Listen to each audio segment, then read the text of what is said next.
France 24. Straight to the papers with Dipti now on the programme. Starting with lots of reactions to Donald Trump's threat to pull the US out of the Nato alliance, Dipti. Yeah, that's right, Stuart. Kudos to Metro, the British Daily, for this headline today. Star-Spangled Spanner in the works, it says, referring to Donald Trump's threats to pull the US out of NATO. The another British Daily, The Independent, focusing on those comments as well, because Donald Trump also, he made those threats ahead of his televised speech to the American people on Wednesday night, in which he also vaunted about the successes of the war in Iran. The headline from The Independent here: Trump, I'll bomb Iran back into the Stone Age and I may quit NATO. So it sort of sums up what he's been saying. Lots of focus on Europe's response as well to these threats. This is from a website called the EU Observer, which notes here, fear but not panic in Europe after Donald Trump threatens to leave NATO. And Politico sort of also expands on this. Trump's rage at NATO allies is actually binding them together. It takes us behind the scenes of EU meetings being held recently, basically where they're trying to figure out solutions for a post-NATO sort of world. Politico reporting that EU leaders are not waiting for Donald Trump to follow up on his threats. As one official notes, NATO is already falling apart and leaders will not wait for it to be dead completely. So they're looking for more inward solutions, for instance, pumping more money into national defense budgets. Politico also says what's really remarkable about the war in Iran is how united EU leaders have been in refusing to help the US. Well, even if Donald Trump does decide to leave NATO, it's not as easy as he thinks. This is according to the press, anyway. Yeah, that's right. We can actually stay with Politico for this article, which explains that there are a few signs that show that he's actually planning to follow up on his threats, at least for the moment. It adds that if to withdraw from NATO would require discussion with US lawmakers and a well-thought-out plan, which, as we also know, hasn't really happened yet. The editors of the Wall Street Journal, for their part, say that they're pretty blunt about how they feel about it. They say this would be the dumbest alliance breakup in modern history. And they also say, in any case, doing so, pulling the US out of NATO, would be the height of folly and only serve to help countries like Russia, Iran, and China.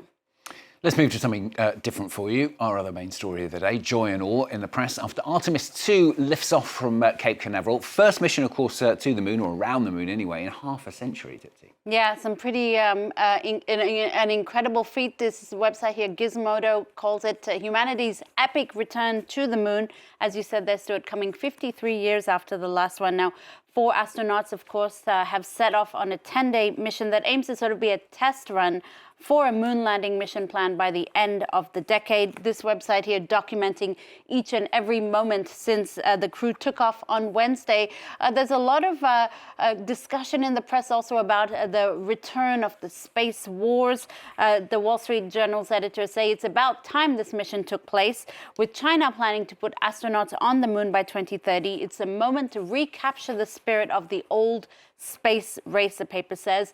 Are Americans really going to let Beijing beat them to the first lunar base or Mars landing? It adds rather provocatively. Yeah, the race is on. We're going to talk about that a lot more in the next half hour of the programme. Finally, from Dipti, he's going to end with something heartwarming for us. It's a story of a David and Goliath battle. I gather it's between a dog and a bear. Is that right? That's right. It is. Actually, I have 2 animal stories for you, Stuart. The first one, brace yourself. The first one is from the New York Post, which reports that Honey the dog, a, quote, half-blind and elderly dog, valiantly fought off a hungry bear in the U.S. state of New Mexico. The hungry bear was coming out of hibernation, trying to break into Honey's family's chicken coop for a quick snack. She fought him off, sustained life-threatening injuries in the process, but she saved the family's farm animals, and she's been nicknamed the Bear Slayer in the process. This is her after she got some treatment. Her injuries were very, very serious.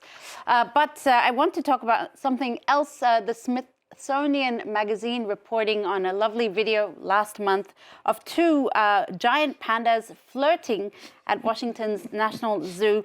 Bao Li and Qing Bao are both 4-year-old giant pandas, Stuart. They were caught basically rubbing their butts on a rock or a leaf or near their doors of their enclosure. Is that how you flirt? Well, no. I was going to ask if that's how you flirt. Oh, thanks.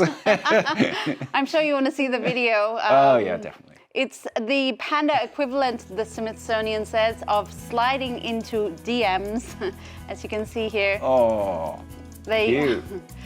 Because it is indeed, with spring coming now, it is indeed also a very fertile period for pandas to recreate. And rubbing their butts on a rock or leg or leaves sort of oily substances that sends a lot of information about a potential suitor to the female panda. So the flirting there is unbearably cute. That is very cute. Can they not put them together then so that they might reproduce, I wonder? Maybe not yet. I think the female panda has to show that she's interested and not ghost the male panda. So there's a whole process. There you go. Dipty's read the whole article.